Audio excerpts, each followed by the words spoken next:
In understanding why the climate change lunatics are so dangerous to society, you have to get into their heads a little bit and sort of try to think the way they think for a moment. They have convinced themselves that the world will end in 12 years if they don't eliminate all combustion engines and air travel and fossil fuels and so on. So this is their, quote, reality, even though, of course, it's complete fiction. Everything that they believe and everything that they espouse is false. They say carbon dioxide is bad and it's a poison. It's actually the most amazing greening molecule on the planet. And as I recently wrote about on climate.news, it turns out that even NASA is touting a study published in the journal Nature Climate Science, I believe, that documented through satellite imagery the rise in the greening of the Earth from the year 1982 through 2015, showing that many areas of the planet have increased their green coverage, that is green plants and grasses and trees, by 25 to 50%. And that's because of CO2, according to the study. CO2 grows plants. That's why it's called a greenhouse gas. Notice the word green in greenhouse. That's because CO2 helps green plants grow. That's why it's called that. But these lunatic climate change, I mean, you have to call them psychos. You have to call them lunatics. That's what they are. They're deranged, they're delusional, and they're dangerous. The 3 Ds, all in a row there. They think that carbon dioxide is bad, so they want to eliminate it. And because they've convinced themselves that the world will be over in 12 years, they are willing to do anything. They have reached the point of desperation. I'm serious. These people are lunatics. They're all, of course, radical left-wing nut jobs. They think that Earth will have to be abandoned in, the year 2031 or something. They think they're going to have to move to Mars. Seriously. This is what they believe. So they're willing to do anything.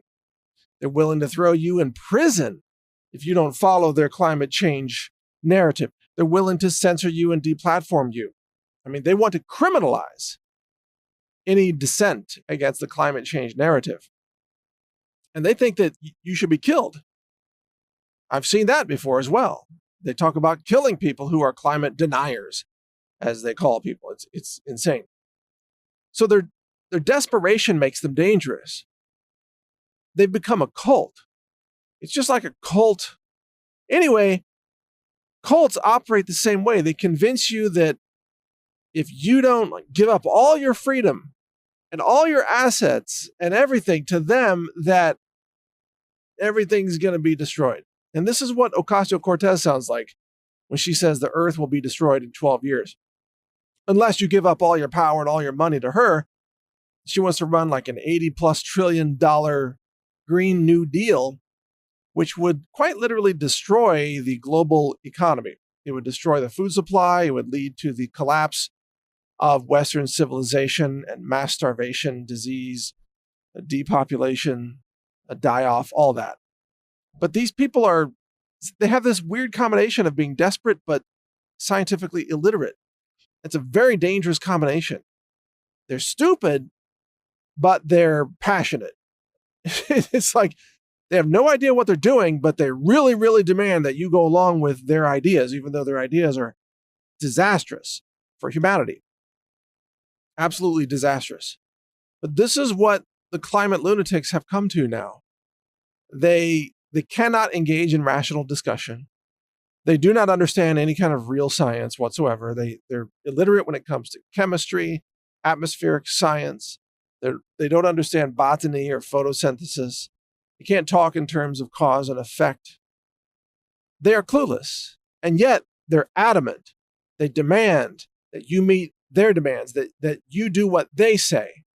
And otherwise, if you don't, then you're a threat to the planet, they say. You're going to destroy the world, they claim, even though they're the ones who are actually going to destroy the world if they get their way. And so I think in a civil society, when you have insane people running around threatening others, you would normally put them in a straitjacket and lock them away in an insane asylum. Today, instead of that, they're just called Democrats. People like Ocasio-Cortez, who is mentally ill, she should be in an insane asylum. She should be, I hate to say it, she should be in a straitjacket, locked away in a padded cell somewhere, along with Beto, whatever his name is, Mr. Tweaker. He's just as insane as she is. I mean, these people are like drug-induced brain damage victims or something. Some of them are. They should be in some kind of an institution where they can be monitored and, isolated from ruining the rest of society.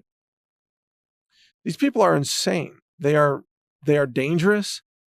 They're like Ocasio-Cortez reminds me of like a super Batman villain, except she's not as smart as a villain. Like, she couldn't really figure out anything. Like, most of the Batman villains are highly intelligent but incredibly evil. Ocasio-Cortez has political power and she's incredibly stupid, but she's really passionate and loudmouthed, and she's very pushy and demands that everybody follow whatever she says, even though she makes no sense whatsoever. She has this kind of villainous way about her of, mass murdering billions of people, like the superhero villains do. If you follow her, she'll kill you, that kind of thing. That's what Ocasio-Cortez is like. And really, these people should be locked up. I'm not saying that as a metaphor. I'm saying that as a matter of protecting the rest of humanity from these climate change lunatics. They should be really arrested and held for psychiatric evaluation. I mean, the fact that Ocasio-Cortez is in Congress, it's unreal that you have this mentally ill, psychopathic, scientifically illiterate nut job in Congress, and that she's being featured on magazines everywhere and TV interviews everywhere. And when she talks, she makes no sense. She has the logic of a fifth, not even a fifth grader. I know I've seen fifth graders who are smarter than she is. She has the brain of, well, I'll say it this way. I have donkeys on my ranch. I rescued a couple of donkeys from the wildfires back in 2011, and they had some babies. And so we've got a really nice little family of donkeys that we take care of. The donkeys are smarter than Ocasio-Cortez. And frankly, they're better looking too. I mean, I know you're never supposed to comment about the physical attributes of people, but when I look at my donkeys, I smile, and they're friendly, and they're intelligent. They know how to take care of their own young, and they know how to find water and find food, and they don't try to abort their own babies, and they don't think that farting is going to destroy the world, But Ocasio-Cortez believes all those things. And she's spiritually ugly. She's mentally hideous, philosophically devoid of any purpose or meaning. I mean, quite literally, my donkeys offer more to the world than Ocasio-Cortez ever could even dream about. And she's a donkey, of course, as a Democrat, but my donkeys are much better. I would like to replace Ocasio-Cortez with one of my donkeys in Congress, because I think my donkey makes more sense than she does and would have a better voting record. Not a joke. Absolutely true. So maybe I'll see if one of my donkeys wants to go to Congress and vote to protect the green of the planet that donkeys actually need to live on, because they eat grass, of course. If Ocasio-Cortez is in charge, she will collapse all plant life on the planet, and she'll blame Republicans when everything dies, because she's insane, and she's stupid, she's hideous, and she's a danger to society. It's time to put her away in a straitjacket, frankly, and all those who are spewing the same nonsense that she is spewing. She's a danger to our world. Just period. End of story. What do you say? What do you say about these people? Read my website, climate.news, to stay informed. This is Mike Adams, the Health Ranger here. And you can also hear more of my podcasts at brighteon.com. Thank you for listening. Most of the vitamin C available on the market today is made from genetically modified corn. If you want non-GMO vitamin C, get it from the Health Ranger store. We are certified non-GMO, lab-tested for heavy metals, glyphosate, microbiology, and a lot more. Check out our non-GMO vitamin C at healthrangerstore.com.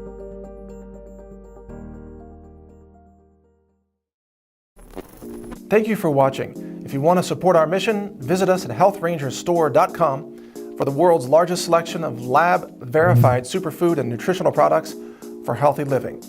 It's at healthrangerstore.com.